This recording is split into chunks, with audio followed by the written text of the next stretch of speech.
Amerika Birleşik Devletleri'nde gerçekleşen bir operasyonda yakalanan uyuşturucunun finansal değerinin 1 milyar dolar olduğu tespit edildi. Bu ataşlardan her birinin 100 bin dolar olduğunu varsayarsak bahsi geçen 1 milyar dolara ulaşmamız için 10 bin ataşa ihtiyacımız olacaktır. Paranın boyutunu anlamamızda şu örnek bize yardımcı olabilir. Eğer günde 1000 dolar harcarsanız bu paranın bitmesi için yaklaşık 2740 yıl yaşamanız gerekiyor ki bu da mümkün değil.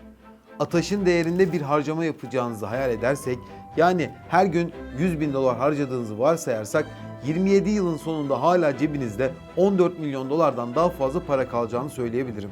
Peki dünyanın en büyük denizcilik şirketinin de adının karıştığı bu operasyon kimin eliyle nasıl gerçekleşti? Yakından bakalım. Videomuzun ilk durağı Amerika Birleşik Devletleri. Yola çıkmadan, kilometrelerce uzağa gitmeden önce GZT aboneliğinizi kontrol ederseniz çok mutlu oluruz. Yüzü aşkın gümrük muhafıza memuru, Philadelphia limanında uzun süredir görüşülmeyen bir dostla buluşacak olmanın heyecanı gibi sabırsızlıkla bekliyordu.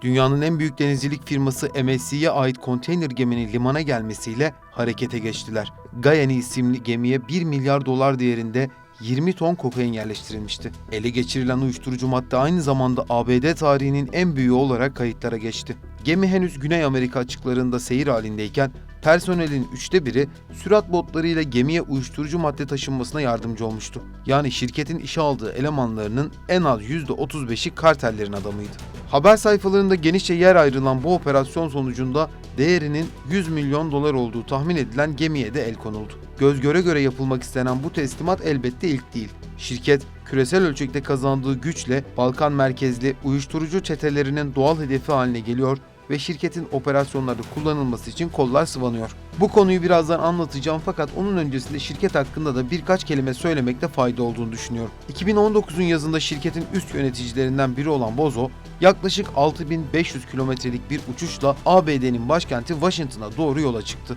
Şirketin 82 yaşındaki milyarderi Apont bu ismi özel olarak seçmişti. Ortada bir kriz vardı ve bunu düzeltmek tek amaç olarak gözüküyordu.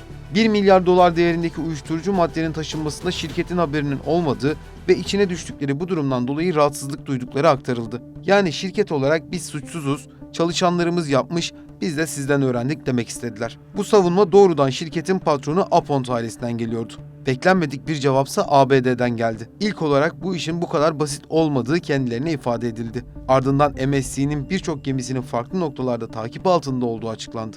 Bu büyüklükte olmasa da şirketin gemilerine farklı noktalarda baskınlar yapılmıştı. Balkan ülkelerinden toplanan istihbarat sayesinde Avrupa'ya giren uyuşturucunun en az %50'sini elinde bulunduran kartelin ise 10 yıldır şirketin operasyonlarına ve personeline sızdığı tespit edildi. Yani dünyanın en büyük denizcilik firmalarına yerleştirdiği işçiler sayesinde şirketi ucuz bir maliyetle kullanmaya çalışan bir çete olduğu tespit edildi. Üstelik vergi ödeyen, binlerce çalışanı olan devasa büyüklükteki bir taşıma şirketini adeta taşeron olarak kullanmayı başarmıştı. Şirkete ait gemiler sayesinde dev bir uyuşturucu kaçakçılık ağı kurulmuş ve bu durumda Apont'un iddia ettiği gibi şirketin bir mağduriyeti söz konusu değildi. Amerika Birleşik Devletleri bu işin çözümünü de açıkladı. Şirket 700 milyon dolar ceza ödeyecekti. Business Week'in haberine göre şirkete yapılan sızma girişiminin en önemli nedeni Güney Amerika'dan Avrupa'ya giden uyuşturucu yollarında en çok faaliyet gösteren şirket olması.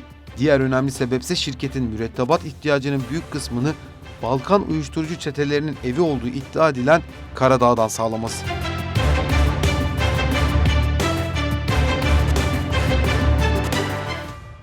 ...2022'nin Ekim ayında yayınlanan bir makalede dikkati çeken bir detay vardı. İtalya'da kurulduktan sonra merkezini İsviçre'nin Cenevre şehrine taşıyan MSC şirketinin kazancını yayınlamadığı, halka açık bir şirket olmadığı ve dolayısıyla değerleme yapılmadığından bahsediliyordu. Yine makalede milyarder sıkıntısı çekmeyen bir ülke olarak öne çıkan İsviçre'nin en zengin ailesi olduğu da iddialar arasındaydı. Şirketin tamamı Apont ailesine ait ve şirket değerinin 100 milyar dolar olduğu tahmin ediliyordu. Tam bu noktada şu soruyu sorabilirsiniz. Şirket madem kazancını açıklamıyor, bu sayıyı nasıl buldunuz? MSC'nin rakiplerinin yayınladığı gelirlerine dayalı bir tahmin olduğunu belirtmeliyim. Rekabetin çok olmadığı ve türlü nedenlerle her yıl ihtiyacın daha fazla arttığı bir pazardan bahsediyoruz. Geçtiğimiz yıl okyanus aşırı taşıyıcılığın büyük karlılık oranlarına çıktığı biliniyor. Buna rağmen en zenginler listesinde Apont ailesinin olmadığını söylemeliyim. Şirketin sadece filosunun 40 milyar dolardan fazla değere sahip olduğu tahmin ediliyor. Oysa İsviçre'de 2022'nin Ekim ayında yayınlanan listeye baktığımızda en zengin kişinin servetinin 23 milyar dolar olduğunu görüyoruz. İtalya'ya baktığımızda da listede kendisine rastlamadık. Fakat bir kaynakta Aponto ailesinin en zengin İsviçreliler listesinde 10,6 milyar dolar servetiyle birinci sırada olduğunu okuduk. Yani ortada net bir durum yok gibi görünüyor. 150 binden fazla çalışanı, 730 gemisi ve 675 ofisinin olduğunu da internet adreslerindeki bilgilerden ulaşmamız mümkün. Aile 17. yüzyıldan bu yana denizcilikle uğraşıyor, hatta damarlarından deniz suyu aktığını söylüyor. 1970'lerde bir Alman gemisinin satın alınmasıyla başlayan hikayenin bu noktalara ulaşacağını tahmin etmek oldukça zor. Şirketin incelemeye alındığı yıl olan 2010'a gidelim. MSC Orion isimli gemi rotasını takip ederken küçük bir balıkçı teknesi ona doğru yaklaştı. Güverteden atılan 11 çuvalın içinde 80 milyon dolar değerinde 255 kilogram kokain bulunuyordu. Çuvallar yanlışılan limanda teslim edilecekti ki İngiltere Narkotik Polisi tarafından yakalandılar. Hem şirket hem de karteller için bu tarihten sonrası artık eskisi gibi olmayacaktı. O tarihten sonra Avrupa'da geniş kapsamlı bir inceleme başlatıldı. Kartellerin gemiler denetime girmeden önce mürettebatla anlaştığı balıkçı teknelerine yüklenen uyuşturucunun geminin hareket ettiği anda ona yaklaşarak teslimat yaptığı tespit edildi. Soruşturma derinleştikçe karşılarına çıkanlar MSC şirketi ve 5 ülkedeki mafya yapılanmasıydı. Hangi taşı kaldırsalar altından Balkan karteli çıkıyordu. Üyelerinin arasında eski asker ve istihbaratçılar da vardı. Peki Balkan kartellerinin ana gelir kaynağı olan uyuşturucu ticareti nasıl şekillendi? Ona bakalım. Kendi gemi filolarını kurmak isteyen bu yapı, maliyet ve risk nedeniyle bu düşünceden kısa süre içinde vazgeçti. Büyük şirketlerin kullanılması cazip bir formül olarak duruyordu ve ilk adımı attılar. Gemi personellerini gerek parayla gerekse tehdit yoluyla bünyelerine katmayı başardılar. 2013'e geldiğimizde Avrupalı devletler MSC personellerinin içine mafyanın sızdığından neredeyse emindiler artık. Geçtiğimiz Kasım ayında Karadağ polisinin yayınladığı 100 sayfalık rapora göre Karadağ, Sırbistan ve Hırvatistan asıllı mürettebatın uyuşturucu çeteleriyle birlikte çalıştığı tespit edildi. Karadağ'da 6000 denizciden 2250'sinin bu firmada çalıştığını düşünürsek olayın hangi boyutlarda olduğunu da daha iyi anlayabiliriz. Şirketin personel alımında etkin rol oynayan ajanslardan birinin uyuşturucu karteli tarafından kontrol edildiği öğrenildi. 2016'da Belçika, Hollanda ve İngiltere polisinin uyarısıyla gemilerine el konulabileceğini öğrenen şirket önlemlerini artırdı. Tabii karteller de bu durumda yöntem değiştirmek zorunda kaldı. Avrupa polisi kokain sevkiyatının arttığını tespit edince yeni yöntemin tespit edilmesi için geniş çaplı bir operasyon daha başlatıldı. Takvimler 2018'i gösteriyordu.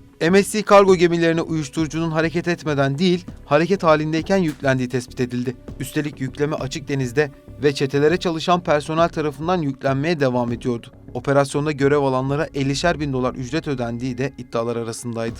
Olay örgüsü ise şöyle işliyordu. Geminin mürettebatının çoğunluğu ya tehdit ya da para yoluyla karteller için çalışmaya ikna ediliyor. Ardından bu kişiler gemi hareket halindeyken yanlarına yaklaşan sürat teknelerinden atılan çuvalları alıp konteynerlara yerleştiriyordu. Şimdi videonun başına da bahsettiğimiz 1 milyar dolar değerindeki 20 ton kokainin detaylarına bakalım.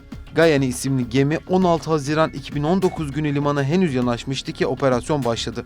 3 sahil güvenlik botu ve bir helikopter gümrük muhafaza memurlarına eşlik ediyordu. Gemide bulunan 4000 konteynere el konuldu ve incelemeleri yaklaşık bir haftalarını aldı. 7 konteynerin kokain dolu olduğu tespit edildi. Gemi bu limandan çıkmayı başarsaydı bir sonraki durağının Hollanda, Fransa ve Belçika olacağı öngörülüyordu. Tarihe geçen bu operasyonda adı geçenlerden biri de eski boksör Goran Gogic'ti. Boksörün Karadağlı olduğunu biliyoruz. Deniz uyuşturucu yasasını ihlal etmekle suçlanan sporcu geçtiğimiz yılın sonunda tutuklandı. En az 10 yıl hapis cezası alması beklenirken kartellerle bağlantısı olduğu iddia edildi. Hem lojistik hem de kokain üreticileriyle bağlantısı olduğu öne sürüldü. Birleşmiş Milletler'e göre son 5 yılda Hollanda ve Belçika merkezli Fas mafyası, Sırp ve Arnavut kartelleriyle İtalya 'Ndrangheta uyuşturucu ticaretini elinde bulunduruyor. Bunlar yapılırken de dünyanın en büyük denizcilik firmasının seçildiğini görüyoruz. Tüm bunların ardından 11 Eylül saldırılarından sonra ABD'nin verdiği güvenilir satıcı unvanına veda eden şirketin ödeyeceği 700 milyon dolar cezayla kurtulup kurtulmayacağı ise